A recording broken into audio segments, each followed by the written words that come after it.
you. There we go, right there. Okay. Awesome. All right, good afternoon, everybody. And for those of you that are attending via, online, it might be good evening, it might be midnight, or in the wee hours of the morning, but we appreciate you sticking around. We have some great material to share with you. So I like to, start out my presentation and just kind of get a gauge of how familiar the audience is with eCTD, right? So I'm going to ask a question, and for those of you attending online, just respond via the poll. For those of you here in the room, if you could just raise your hand on which answer choice you feel best suits you. So how would you characterize your ability to submit an ANDA in the proper eCTD format? So just by a raise of hands, would you say that you're an expert? Okay, got a few, yeah, more than a few of those, that's great. I'm pretty good at it. This is looking better. Somebody else in my company handles the eCTD? There we go. This happens at every conference. I'm a beginner. All right, a few there. And then, of course, I don't even know what eCTD is. Oh, come on. There's always one person or two people. Okay. So for anyone that doesn't even know what eCTD is, it's called the Electronic Common Technical Document. It's the electronic version of the CTD. CTD is an ICH, agreed upon standard for international regulators. Okay, so I'm going to cover a little bit about guidance as it relates to eCTD and study data. I'm going to talk a little bit about the metrics for what it looks like, how many of these submissions are coming in eCTD during the last fiscal year. I'll also be talking a little bit about Cedars document room processing, how we're processing things, and actually where we could use your help. And then finally, I've got some strategies about how it can help you prepare your submission to the FDA and how you can start preparing early. So rather than waiting until a month or two before you're ready to submit, some things to think about maybe a year out before you submit. So guidance. So by now, everybody understands that eCTD is a requirement when you submit your ANDA as well as your NDA, BLA, or master file to the FDA, right? For ANDAs, that requirement went into effect back in 2017. And I'm going to show you in a couple of slides where we go over metrics that I'm very confident that all of you definitely realize that. If a sponsor does send in something for, say, an ANDA, and it's not in eCTD format, the CDER document room will not accept it. You'll get a fax, or you'll get an email or a phone call saying that they did not process the submission. And additionally, wanted to make sure that everyone is aware that in the electronic submission guidance, it does say that if you're submitting study data into modules 4 or 5, you need to include what's called an STF, a study tagging file. Now, the good news for all of you here is that CDER, over the last 6 months or so, has been doing analysis and looking at how many of the submissions are containing that study tagging file when study data is submitted. And we find that, I think it's like, 98 or 97% of them do. So you're doing really well on including that STF in there. And then finally, for anyone that is not familiar with FDA's eCTD webpage, we have a site that has exhaustive information. It contains the binding guidance about eCTD, all the specifications and standards. It has information about how you could request an application number, how you can find out about how you get a gateway account. Pretty much everything you need is up on that website. So we strongly encourage you to check it out. And just a footnote here, just in case anyone works with drug master files, there was an update made to the eCTD guidance earlier this year that says that for a subset of the drug master files, these are type 3 DMFs, they have until May 5th, 2020 to start submitting an eCTD. So there is another FDA guidance that's out there that is in effect, and it's for standardized study data in electronic format. And my colleague Ethan Chen will be speaking about this in more detail in the next presentation, but I wanted to just let you know about a few things at a high level about it. And it's really important that you follow up after this meeting, go to the FDA website, go to this page and read about these study data requirements, because these are in effect, these are required. And even though CDER hasn't been rejecting submissions for not being compliant at the door, CDER will start to do that in the future. And so now is the time to read up on it, try to understand it. If there's something you don't understand, you'll be able to contact us well ahead of time. So what is the requirement? It's that studies that start after December 17th, 2016, right? Those studies must be in standardized format if you're submitting that study data to the ANDA, the NDA, or the BLA. If it's a commercial IND, the date is 1 year later for that. We have this website up here on the slide. You click on that, it takes you to the FDA's website. It has the guidance, it has a technical conformance guide, it has how this criteria will be enforced. There's a technical rejection criteria for study data document that the FDA has put out. It actually was put out a couple of years ago and it was recently updated. It contains an absolute wealth of information to help you understand what exactly is CDER looking for when you submit that study data, and what is the determining factor on whether or not your submission passes validation or does not pass validation. And the validations that are in this technical rejection criteria for study data come from the overall document specifications for eCTD validation criteria. Where can you find the guidance about study data validation? Right here in this hyperlink. You click on it. It's also on the page. And then finally, once you go to our FDA website and you read the documents, maybe you're kind of scratching your head thinking, this is kind of complex. I don't quite understand. I have some questions. Please ask us. We want you to ask us questions.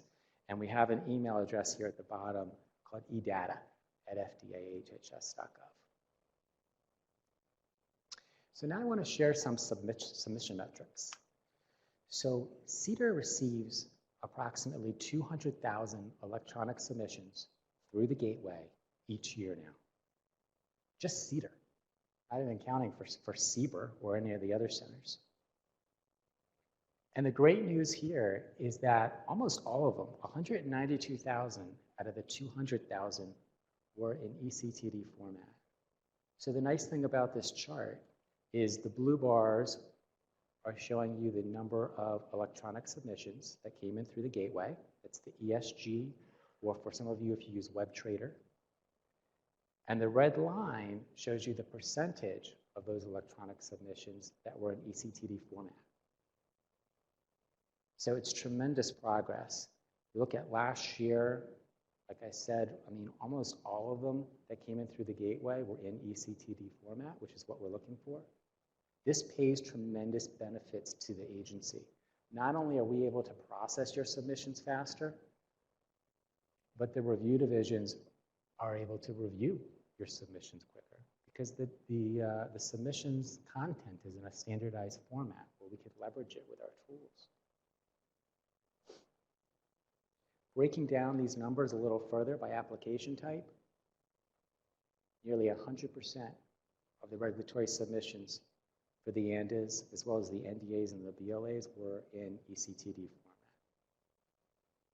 which is great. For commercial INDs and DMFs, it was 96% and 78%. And we expect that to go up during this next fiscal year.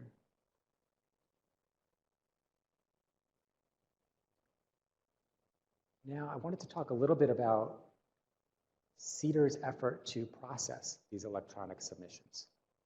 We are employing increased automation into our document room processing. And we're able to do that because whereas before we would get submissions in paper, or it might be electronic, but it's not in a standardized format, now it's all coming standardized. And so we're able to extract this information and apply software to figure out where these submissions should be routed. So last year, we were still doing it the old way for the most part, meaning that the eCTD submission comes in, and even though we have all this great structured data, the document room is still looking at cover letters to figure out which review division to route this to. And we get on average about 850 of these electronic submissions every day just in CDER. Now this year, what we've been working on is applying more automation to the process. So now we have computer programs that actually, without a person being involved, reads the submission that comes in. It looks at the metadata that's in, for example, the US regional file, that's one of the backbone files for the eCTD submission. It pulls out things like the application number, the submission type, submission subtype. It also pulls out things from the 356H form, right? So now that everyone is submitting their 356H form in a fillable form format, that means at the back end, our systems can automatically pull the data right out of the form. So between pulling the data out of that 356H form and pulling the data out of the US regional file, we're finding that we're able to automate more and more of the process of figuring out where submissions should go. And the benefit to you is your submission gets routed to a review office and then to the reviewer quicker. Of course, there's always challenges, right? Whenever we're trying to apply automation and software, we discover challenges along the way. So we've seen two main challenges here. So one is we noticed that our software is reading the information out of the eCTD backbone files, and it's also reading the information out of, say, the 356H form. And every once in a while, the information it pulls from both sources conflicts. The computer doesn't know what to do. So it kicks it out of that automated process and it goes into a queue for someone to manually look at. That slows down how fast your submission is going to make it to the reviewer. The second piece is that the FDA reviewers who look at study data, they have these great tools at their disposal to view and analyze study data. But if you send your study data in a PDF file, these advanced tools can't do anything with it. So it's really important that you follow the study data guidance and you provide your study data in the standardized format. So I have a couple of examples for the data discrepancies that kind of interfere with this automated processing by the document room. So kind of a fun activity, can you guess the correct regulatory activity in the submission? So this first one, in the top, it's showing you the backbone file, the US regional. And in there, the sponsor coded the submission as original application. But then on the 356H form, the sponsor checked off periodic safety report. So our automation software doesn't know which it is. It gets kicked out, it goes to the document room for a person to read a cover letter to see, well, which is the intended purpose. And they find out in this case, it really is a periodic safety report. So in this particular example, the sponsor should have used the submission type of other. This happens to be using one of the older M1 versions. They must be using software that uses the old M1, version 2.01 DTD. And that version doesn't have a periodic safety report submission type. So they should have used other. Another example is a supplement came in, and in the backbone eCTD file, the sponsor indicated CBE for the supplement effective date.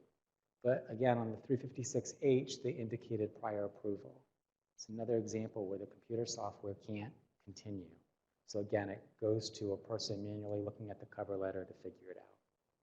And in this case, it was CBE.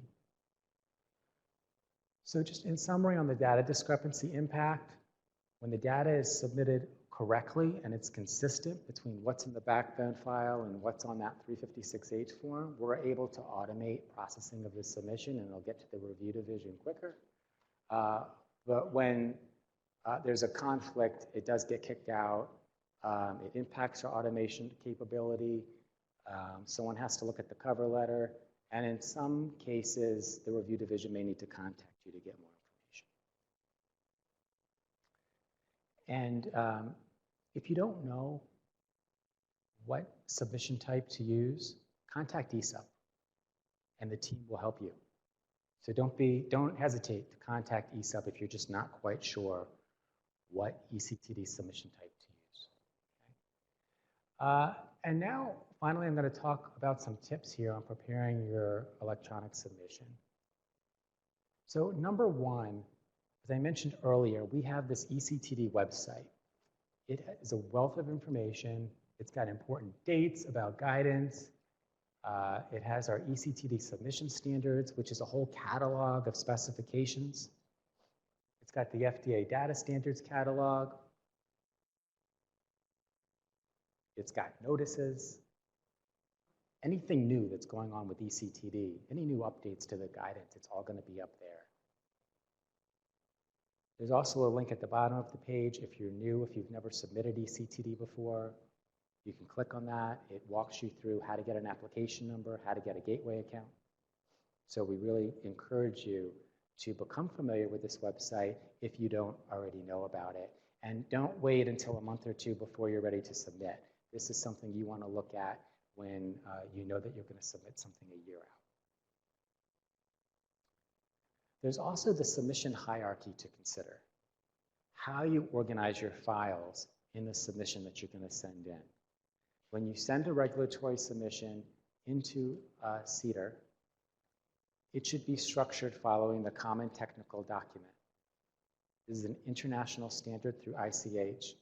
Modules 2 through 5 are harmonized between different regulators around the world. The review divisions are going to be looking for your documents according to this hierarchy. So it's best to be very familiar with it at the start of your process of putting together your documents. So one resource is called the Comprehensive Table of Contents Headings and Hierarchy. There's a screen capture here in the top right. It's a little bit small, but what this does is it lays out very granularly where you put each type of document. Whether it's a response to an information request, whether it's a cover letter, where you put your form, where you put your study, all this information is in here. And then there's even another layer of information available to you in an ICH document called the M4 organization of the CTD. File format and PDF specifications. FDA has this guidance out there called the Specifications for File Format Types. And it talks about the different file types, like a Word file, or maybe a JPEG, or a PDF file. In what sections of the CTD does FDA expect these different file formats? So it's great to be familiar with that. In addition, there's also the PDF specifications. This talks about whether or not you need a table of contents and hyperlinks for your PDF documents, for example, if they're 5 pages or longer, or what the minimum font size is on in your PDF. So it's really important that you become familiar with this document before you start putting together your materials. I know that a lot of you contract out work, so it's important that when you work with your contractors, that they are familiar with these FDA documents. That way they don't hand you something that's not compliant that you have to do rework on. Study data. So again, if you're submitting study data, please make sure you look at the study data for submission to CDER and CBER webpage. Very, very important. You want to look at it early. Don't wait until a month or two before you are ready to submit. You want to look at this as soon as you're starting your study. You want to start looking at this. There's some key study data resources here. The actual study data guidance. There's the technical rejection criteria for study data, which my colleague Ethan Chen is going to be talking in depth about. This is very, very important key takeaway. The study data technical conformance guide, and then the OGD site for ANDA forms and submission requirements. And then I am running out of time, so I'm just going to go through this a little bit quick. But when you're preparing your submission for FDA, remember you need to request your application number. You need to register for an electronic submission gateway account, and you can find out how to do that through the eCTD website. When you're ready to generate your eCTD for submission to FDA, you do that through a tool. You can publish it through an eCTD publishing tool, or you use an eCTD tool vendor. The eCTD publishing tool captures that administrative information. It maps the submission content to the CTD section headings, and it generates all the file structures that you need for a successful submission. You also have the option, once you've generated this, to validate it. There's some tools out there that are free that will run eCTD validation for you before you send it to FDA. You can also ask the eSub team to look at your submission, and they'll look at it from a technical point of view to see if there's any major errors. So in summary, important guidance requirements, right? Your submissions to your ANDA have to be in eCTD, and you need to be familiar with the technical rejection criteria for study data. It is probably the most important thing. I want you to walk away from this presentation, as well as my colleague Ethan Chen, who's up next. Your submission could be rejected if you don't follow what this technical rejection criteria for study data says. It won't be rejected tomorrow, but there are plans for later in the year where that can be the case. So we want you to look at it. We want you to come to us with questions. We ask that you please make sure that your metadata and your backbone files for eCTD is consistent with what you put on your regulatory form, like the 356H. And of course, when you're getting ready to prepare to submit, we want you to be familiar with what the resources are on our website, and you have your content aligned with CTD. So with that, thank you very much. I appreciate you sticking around here for us. I know we're one of the latest presentations. And for those of you online, I really appreciate you staying up. I know there's some of you that are fighting to stay awake right now. Thank you.